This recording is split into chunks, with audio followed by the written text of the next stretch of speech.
As a normal shock wave, if you push it further until it goes out of the nozzle, it can create a so-called oblique shock. So here you can have either normal shock or oblique shock. Okay, the normal shock is developed within the nozzle, whereas oblique shock usually appear after or at the exit of the nozzle. Okay. So if we look at this is the normal shock. You can see it is normal to the direction of the flow. That's why it's called normal shock. Usually it is a very thin layer, very thin, in which the condition is changing suddenly. So from here you get a very high speed, Mach number more than 1, supersonic flow. After the shock wave, you will get all the subsonic, because suddenly your pressure will increase and then the velocity will decrease. Okay, when you push it further, it will create oblique shock. Okay, after the nozzle. But this oblique shock not only occur in the converging diverging nozzle, but if you look at the aircraft that travel at the supersonic speed, okay, either it is aircraft or spacecraft or Superman. See, when Superman starts to move faster, it will create a sonic boom. Right? This.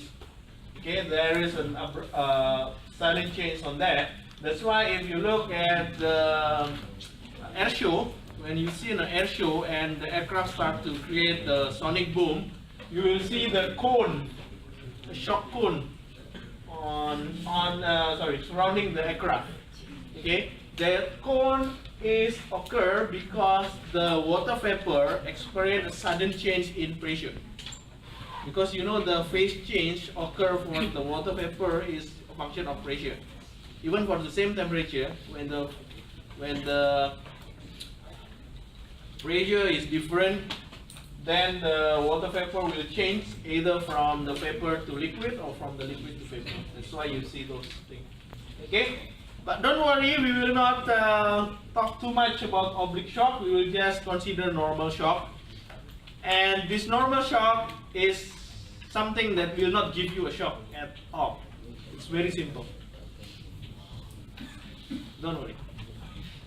Okay, so for a normal shock, we will again derive the equation based on the conservation of mass, conservation of energy, and conservation of linear momentum. Because of the conservation of energy, okay, if you still remember what I told you before, right? For the flow inside a nozzle, when you have isentropic flow, you know that T naught over here will be equal to T naught over there. Similarly, T naught will be equal to T naught over here and T naught over there. If this one is the normal shock, because energy is conserved, the only thing that will remain the same is, because enthalpy over here has to be equal to the enthalpy over there, which means Cp T naught over here will be equal to Cp T naught over there. That's why your T naught is equal to 0. So there is no changes on stagnation temperature before and after the shock wave. How about the pressure? Because usually if T naught is the same, T naught has to be the same, right? It's not the case. In this case, this one is not.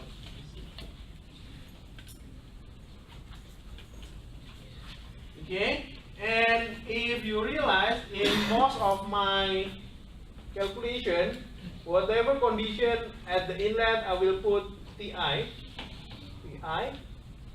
and Pi. Why I'm not using 1, 1, 1? Because 1, 1, 1 I preserve for this, the condition before and after the shock wave. So you can see here the condition before the shock wave is given by the subscript 1, 1, 1, 1, and the condition after the shock wave is given by subscript 2. Okay. Another important point about the normal shock is that since the flow is no more isentropic, so you will have increase in entropy. We can calculate it once we know what is the pressure and what is the temperature.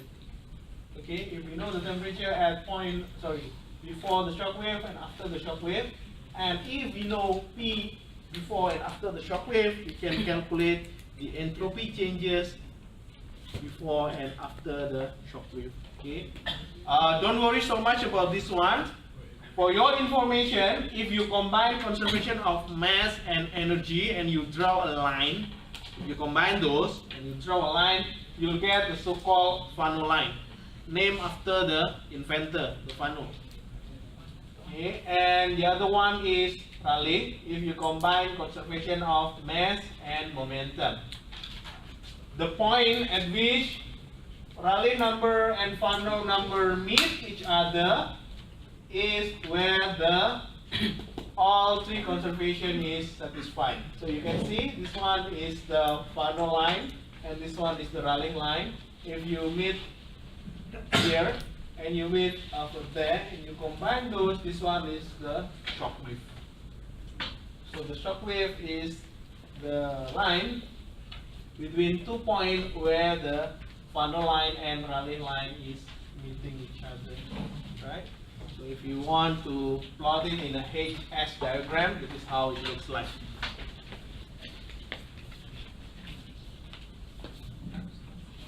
Okay.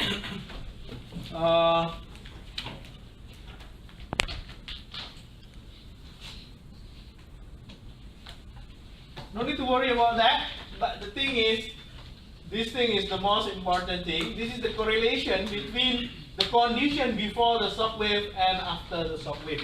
Okay, so it derives based on the conservation of momentum, energy, and the ideal gas law. That's why you have all those K over there.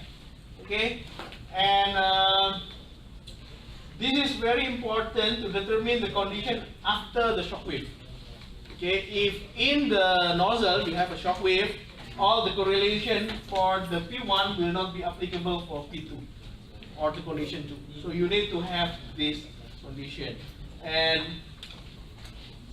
okay, again, if you don't trust this, derive on your own. Right? Simple, right? If you don't trust this one, you derive on your own, and then you prove whether this one's correct or not. Okay, so you can see here you get T2 over T1, P2 over P1, and MA2 over MA1. Actually, this is the ratio. Okay, to make your life simple, we have combined all those things in this. So you can see this is the ratio between stagnation after the shock wave and the static before the shock wave. This one is stagnation after the shock wave and the stagnation before. Static before and static after the temperature. Static temperature before and after. Static density before and after, and static pressure before and after. So all of those are given in this equation. And if you are lucky enough to be given an ideal gas with K 1.4, which is air, so you can use this table. Okay? Of course, to make my life simple, in the next problem example, I give you one example with K 1.4, right? But in the quiz or exam, I can give you with 1.667 to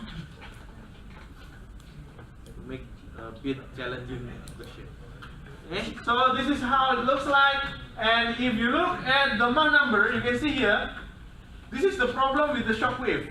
You know, the higher the Mach number before the shock wave, the lower the Mach number after the shock wave. You see the issue? You want to create a rocket where the exhaust is at the hyper Mach. The Mach number is as high as possible. But you design it not so properly. Then you got the shock wave. Now, because of this shock wave, the higher the velocity before will be the lower the velocity after. As you go to the higher Mach number at 1, the Mach number 2 will get lower and lower. If you look at the table for 1.4, you can see